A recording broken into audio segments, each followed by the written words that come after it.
always says how fixing your credit is a journey. It's a process. But sometimes we just need that process to work a little faster. I know I did, at least. When I first applied for a mortgage loan for my house and the lender pulled my credit score, it was a 666.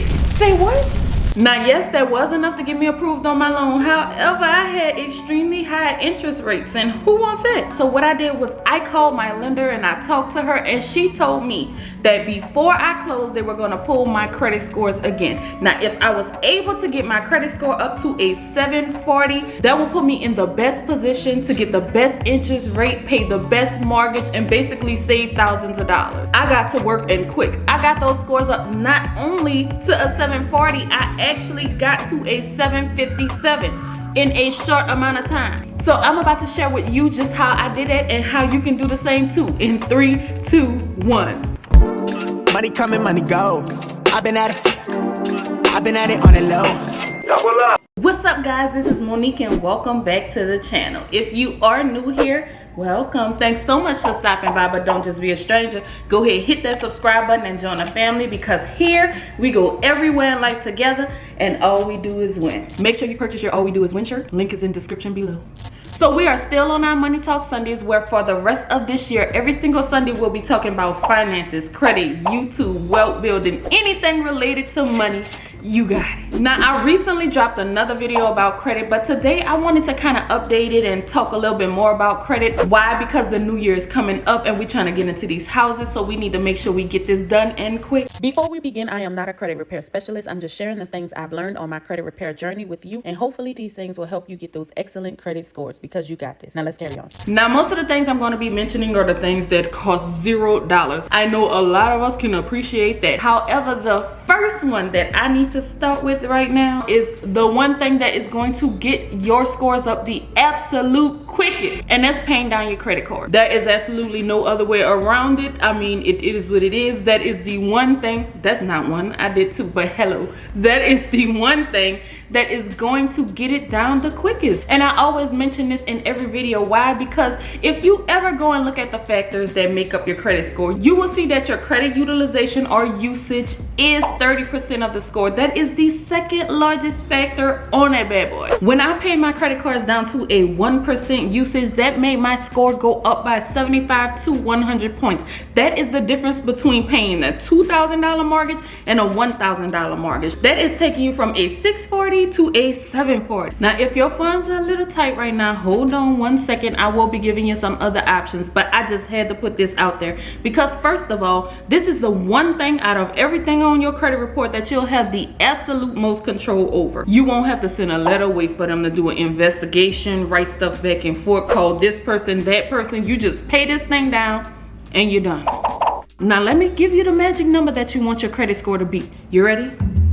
It's 9%. Don't tell nobody I told you. If you get that score down to under 10%, anywhere from 0 to 9%, you'll be in tip-top shape. However, if you could get it even lower, close to the 1% range, you should see the greatest increase in your score. But I know sometimes we just don't have it all there to do that. So another number to keep in mind is 30%. If you can at least hit 30%, you should be pretty good. Now, just in case you are not familiar, I always have to go over this again, just in case, you know, we have some new people here that don't know y'all. So those of you who have watched my other videos, just hold tight. Let us get everybody on one accord. So your credit usage is basically how much credit you have used versus what you have available. So if you have a $100 credit limit, you use $90, that's 90%. And let me tell you, 90% is pretty bad. Now, for those of you that are like, Monique, I keep telling you I don't have the money to do this. I got you. Now, I really hate to give this option because sometimes I feel like this is giving drugs to a recovering addict. However, sometimes we gotta go there. So because the credit utilization is such a huge factor, another option is to request a credit limit increase. I know, I'm sorry, y'all. First of all, if you've maxed out your credit cards already, asking for an increase is just like hanging money in your face saying, spend me. So if you cannot handle that, please do not do this. But if you can, let me tell you why this works. Let's say you already had a $1,000 credit card, right? and you spent $900. That's 90% that's used. But if you get an increase to about $2,500 and you still only have that $900 used, that will bring your utilization down to 36%, which looks way better than 90. And it's absolutely free to do. So the best way to do this is to ask your lender if they can give you a credit limit increase without doing a hard inquiry. Because if they do a hard inquiry, that could possibly tank your score by 3 to 5 points. Who wants that? Now, if they just so happen to say they cannot do that, then you have to just weigh your options at that point.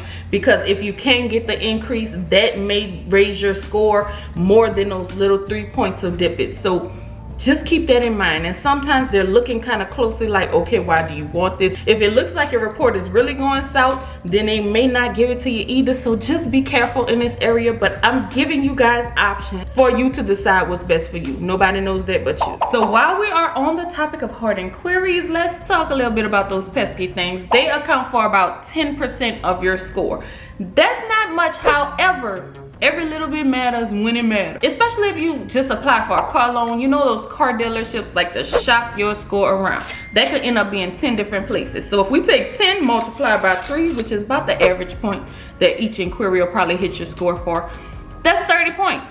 We could do a lot with 30. That could bump us up in the next range to get those beautiful interest rates. This will be the next thing we're gonna dibble and double in. So a little birdie came and whispered in my ear and told me a thing that has helped quite a few people, specifically on your Experian report. So what you can do to get those inquiries removed, again, specifically for Experian, you can call Experian, just Google the number, they're all over the internet, trust me. And when you call, you ask for the fraud department. And when you talk to them, you tell them that you do not recognize any of these inquiries or you did not authorize it. However you want to word that, make sure they know you didn't give permission for that. And then most of the time, for many people, this has worked. Now, the last time I heard this working was about a year ago. I have not asked many people, have they tried it lately? But ain't nothing wrong with trying. So y'all go ahead on and see if that works. Now, for TransUnion, I heard that you have to write letters for them. They will not do anything on the phone. Equifax actually wants you to go ahead on and file a police report. So TransUnion and Equifax actually want letters to be sent to them.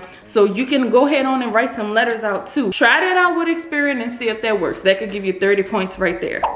Now, there's another thing that you can try, and this again is specifically for Experian. Experian is just for the people, okay? They work with you better than the other ones do. So you can go ahead on and use, I don't know if you've ever heard of it, but you can use Experian Boost. Experian Boost is something that they'll go ahead on and look at your bills, and they'll take your bills, put it on your report. Now, this is something you need to do only if you pay your bills on time, okay? Don't go over there and tell those people anything about look at my bills when you know you got 6, 7, 8, 9, 10 late payments, okay? So they'll add your bills to your credit report, and that usually will help boost your score by up to, I've heard someone say 25 points. When my husband did it, it was 14. So it does work, but it's only for Experian. Now, the last thing I want to kind of tell you that is free that will help you to get those scores up fast is basically something that I saved for last. Because why?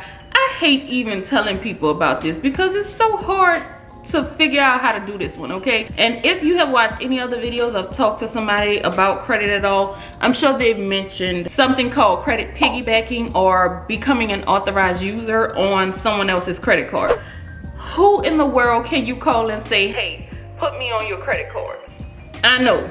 I don't have nobody I could call for that other than my husband. Like, my husband put me on his, so I looked up in that area. Like, no one really has someone they can call up to be like, hey, can I get on your credit to go ahead on and get your history? That's why becoming an authorized user actually helps with history, especially if you have a short or non-existent history yourself. Credit history counts for about 15% of the score, I believe. And then if they have good payment history, that's about 35% of the score. So you are pretty much adopting that person's credit. Now, if you do find somebody that will let you be an authorized user, make sure they have not maxed out their credit limit. Make sure they have on-time payments. Like, don't go out here and just jump on anybody's credit card just because they had it a long time and they have a horrible credit score. You don't want to do that. And then that's hard to find too, because sometimes people don't trust you getting on their card, although they don't have to give you the card just for you to become an authorized user. So that one is just a kind of hard one. So that's why I put that one at the end. But if you're so lucky to find somebody then you go ahead on and do that, and that will help you out tremendously as well. So I hope that these things that I shared with you today are really things that can help you out while you're trying to get those scores up so that we can walk into those houses in 2022. And like I say, every single Sunday for the rest of this year, I will be doing this series. If you guys have any other topics that you want to know about, doesn't just have to be credit. I'm talking about anything finance related, anything YouTube related, just anything while we're all on the way to becoming millionaires. If you want to know anything about that, go ahead on and drop it down in the comments, and I'm going to try my best to bring it to you. Other than that, this is all I have for you. Thanks so much for watching, and until next time, we are out. Peace.